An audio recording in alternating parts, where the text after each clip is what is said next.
Price the lord. ಇಂದಿನ ವಾಚನದ ಧ್ಯಾನಕ್ಕೆ ತಮಗೆಲ್ಲರಿಗೂ ಸ್ವಾಗತ. ಕಾರ್ಗತ್ತಲಲ್ಲಿ ವಾಸಿಸುವವರಿಗೆ ದಿವ್ಯ ಜ್ಯೋತಿಯೊಂದು ಕಾಣಿಸಿತ್ತು. ಮರಣಛಾಯೆ ಕವಿದ ನಾಡಿಗರಿಗೆ ಅರುಣೋದಯವಾಯಿತು. ಪ್ರಿಯರೇ, ಇಂದಿನ ಶುಭ ಸಂದೇಶದಲ್ಲಿ ಸ್ನಾನಿಕ ಯವ್ವಾನನು ಬಂಧಿತನಾದ ವಿಷಯ ಯೇಸುವಿಗೆ ತಿಳಿಸಿದಾಗ ಯೇಸು ತಮ್ಮ ಸ್ವರ್ಗ ಸಾಮ್ರಾಜ್ಯದ ಕಾರ್ಯವನ್ನು ನಿಲ್ಲಿಸಲಿಲ್ಲ. ಅವರು ನಿರಾಸೆಯಲ್ಲಿ ಬೇಜಾರಾಗಿ ಎಲ್ಲೋ ಮೂಲೆಯಲ್ಲಿ ಅವಿತು ಕುಳಿತಿಲ್ಲ. ಬದಲಾಗಿ ಆ ಪ್ರಾಂತ್ಯವನ್ನು ಬಿಟ್ಟು ತಮ್ಮ ಆಯೋಗವನ್ನು, ದೇವರ ಸಾಮ್ರಾಜ್ಯದ ಕಾರ್ಯವನ್ನು ಗಲೀಲಿಯದ ಕಫರ್ನವೆಂಬ ಊರಿನಲ್ಲಿ ದೇವರ ಅರಿವಿಲ್ಲದ ಕತ್ತಲೆಯಲ್ಲಿ ವಾಸಿಸುವ ಜನರ ಮಧ್ಯೆ ಅವರು ಸ್ವರ್ಗೀಯ ಸಾಮ್ರಾಜ್ಯದ ಸಂದೇಶವನ್ನು ಸಾರ್ತಾರೆ. ಪಾಪದಲ್ಲಿ, ಗುಲಾಮತನದಲ್ಲಿ, ನಿರೀಕ್ಷೆ ಇಲ್ಲದೆ, ಅಜ್ಞಾನದಲ್ಲಿ, ಕತ್ತಲೆಯಲ್ಲಿ ಜೀವಿಸುವ ಆ ಜನರ ಬಳಿಗೆ, ಅನ್ಯರ ಬಳಿಗೆ ದಿವ್ಯ ಜ್ಯೋತಿಯಾಗಿ, ಬೆಳಕಾಗಿ ಯೇಸು ಹೋಗ್ತಾರೆ. ಸ್ವರ್ಗ ಸಾಮ್ರಾಜ್ಯದ ಸಂದೇಶವನ್ನು ಬೋಧಿಸುತ್ತಾರೆ. ಯೇಸುವಿನ ಚಿತ್ತ ಯಾರೊಬ್ಬರೂ ನಾಶ ಆಗಬಾರ್ದು. ಆ ಅನ್ಯ ಜನರು ದೇವರನ್ನು ಹುಡುಕಲಿಲ್ಲ, ಆದರೆ ಯೇಸು ಅವರ ಬಳಿಗೆ ಹೋದರು. ಕಾರಣ, ಯೇಸು ಅವರನ್ನು ಪ್ರೀತಿ ಮಾಡಿದ್ರು. ಯಾರು ನಾಶ ಆಗಬಾರ್ದು ಅಂತ ಯೇಸು ಬಯಸಿದ್ರು.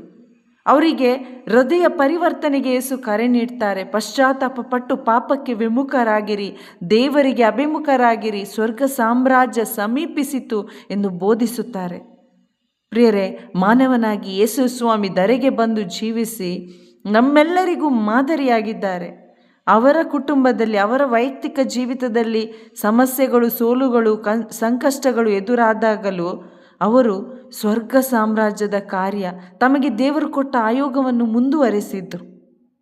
ಕರಾಳ ಕತ್ತಲೆಯಲ್ಲಿ, ಪಾಪದ ಸೈತಾನನ ಬಂಧನದಲ್ಲಿ ನಿತ್ಯ ಮರಣಕ್ಕೆ ತುತ್ತಾದ ಜನರನ್ನು ಯೇಸು ಹುಡುಕಿ ಹೋದರು.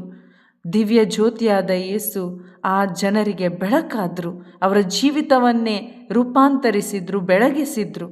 ಹೌದು ಪ್ರಿಯರೇ, ಇವತ್ತು ಮನುಷ್ಯ ಕುಲದ ಸೀರಿಯಸ್ ಪ್ರಾಬ್ಲಮ್ ಏನಾಗಿದೆ?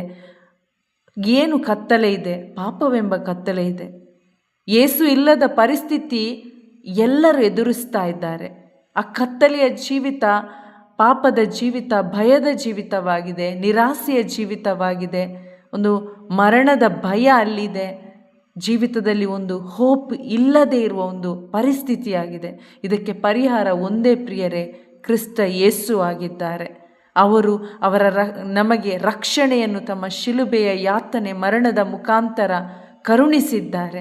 ಕೃಪೆಯಾಗಿ ನಮಗೆ ಕೊಟ್ಟಿದ್ದಾರೆ. ಅವರ ಪುನರುತ್ಥಾನದ ಫಲವಾಗಿ ನಮಗೆ ಹೊಸ ಜೀವನ ಇದೆ. ಆದರೆ ಪ್ರಿಯರೇ, ಇವತ್ತು ಈ ಶುಭ ಸಂದೇಶ ನಾವು ಸಾರಬೇಕಾಗಿದೆ. ಏಕೆಂದೇಳಿದರೆ ಅನೇಕರು ಸುಳ್ಳು ಪ್ರವಾದಿಗಳು, ಕಪಟ ಪ್ರವಾದಿಗಳು ಸಭೆಯಲ್ಲಿ ತುಂಬಿದ್ದಾರೆ. ಯವ್ವಾನನ ಮೊದಲನೆಯ ಪತ್ರದಲ್ಲಿ 3ನೇ ಅಧ್ಯಾಯದಲ್ಲಿ ಇಂದು ಯವ್ವಾನರು ನಮಗೆ ಎಚ್ಚರಿಸುತ್ತಾರೆ. ಸುಳ್ಳು ಪ್ರವಾದಿಗಳು, ಕಪಟ ಪ್ರವಾದಿಗಳು ಸಭೆಯಲ್ಲಿ ಸೇರಿದ್ದಾರೆ, ತುಂಬಿ ಹೋಗಿದ್ದಾರೆ. ಅವರು ಜನರನ್ನು ಸ್ವರ್ಗ ಸಾಮ್ರಾಜ್ಯದ ಬದಲು, ನಿತ್ಯ ಜೀವದ ಸಂದೇಶಕ್ಕೆ ಬದಲು ಯೇಸು ಕ್ರಿಸ್ತರನ್ನು, ಅವರ ವಾಕ್ಯಗಳನ್ನು ಉಪಯೋಗಿಸಿ ಲೋಕದ ಸುಖ ಸಂಪತ್ತು ಪಡೆಯಲು ಅಥವಾ ಲೋಕದ ಕಡೆಗೆ, ಸೆಲ್ಫ್ ಕಡೆಗೆ, ಭೌತಿಕ ಆಶೀರ್ವಾದ ಕಡೆಗೆ ಅವರು ಎಳೀತಾರೆ. ಇವತ್ತು ಅವರದೇ ಆದ ಯೇಸುವನ್ನು ಅವರು ಸಾರ್ತಾ ಇದ್ದಾರೆ. ಪ್ರಿಯರೇ, ಯೇಸು ಕ್ರಿಸ್ತರು ಬಂದ ಮೂಲ ಉದ್ದೇಶ ನಮ್ಮೆಲ್ಲರನ್ನು ಪಾಪದಿಂದ, ಸೈತಾನನ ವಶದಿಂದ ರಕ್ಷಿಸಿ ಕಾಪಾಡಲು, ನಮ್ಮನ್ನು ನಿತ್ಯ ಜೀವಕ್ಕೆ, ಸ್ವರ್ಗೀಯ ಸಾಮ್ರಾಜ್ಯಕ್ಕೆ ಬಾಧ್ಯಸ್ಥರನ್ನಾಗಿಸಲು, ಅವರ ಆತ್ಮರನ್ನು ನಮಗೆ ಕೊಟ್ಟು ಅವರ ಮಕ್ಕಳನ್ನಾಗಿಸಲು. ಆದರೆ ಈ ಸಂದೇಶ ನಾವು ಬೋಧನೆ ಮಾಡಬೇಕಾಗಿದೆ. ಆದ್ದರಿಂದ ಪ್ರಿಯರೇ, ನಾವಿಂದು ಯೇಸು ಕ್ರಿಸ್ತರ ರಾಯಭಾರಿಗಳಾಗಿ, ಯೇಸು ಕ್ರಿಸ್ತರು ಯಾವ ರೀತಿಯಲ್ಲಿ ಈ ಲೋಕದಲ್ಲಿ ಬಂದ ಸಂಕಷ್ಟಗಳನ್ನು ಎದುರಿಸಿ ದೇವರ ಆಯೋಗ್ಯವನ್ನು ಮುಂದುವರಿಸಿದ್ರು, ಅದೇ ಆಯೋಗ ಇವತ್ತು ನಮಗೂ ಕೊಡಲಾಗಿದೆ. ಅದನ್ನು ನಾವು ಈ ಶುಭ ಸಂದೇಶವನ್ನು, ಜೀವೋದ್ಧಾರ ತರುವ ಶುಭ ಸಂದೇಶವನ್ನು ಎಲ್ಲರಿಗೂ ಸಾರೋಣ. ಎಲ್ಲರೂ ದೇವರ ಕಡೆಗೆ, ದೇವರ ಬಳಿಗೆ ಧಾವಿಸಲಿ. ಆಮೇನ್. Praise the lord.